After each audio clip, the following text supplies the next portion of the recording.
There was never ever an easy street, with the exception of perhaps Sodom and Gomorrah, a few thousand years ago, 2,500 years ago or so. They were at ease, they were idle, they were just serving sexual appetites and various other pleasures, gluttony and greed and envy. Just playing around, not being constructive, just bringing pleasure to their flesh. That's all it was. Serving their own gods. That's how they did it. That's what their gods, what they promoted in their gods that they erected for themselves. Gods that would bring them, wealth and riches and pleasure.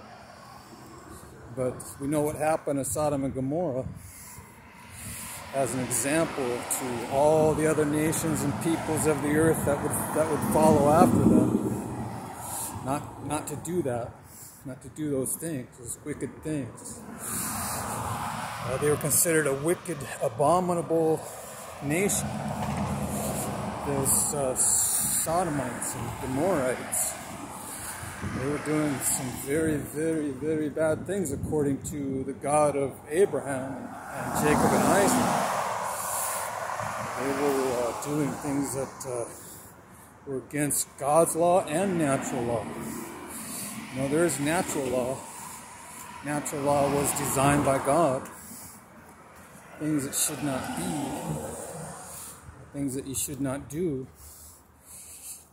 There are those who would argue otherwise, saying they're just man-made rules and principles, and that's why they deviate from that ancient standard set by the divine powers that be. They want to change all that, but it's nothing new. They've been going against the standards of God for thousands of years. It's nothing new. I wouldn't be shocked by it or surprised by it when you watch the news or listen to the radio and newscasters talking about all these things and legislation that wants to be passed and laws created. Certain societies and certain activities promoted and legislated, where in ancient times those things were forbidden by certain cultures. But yeah, it's nothing new. They've been wrestling with these issues for thousands of years.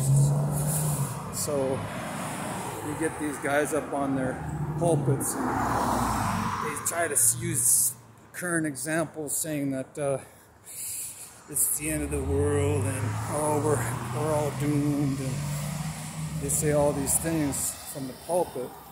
And yet these things have been going on for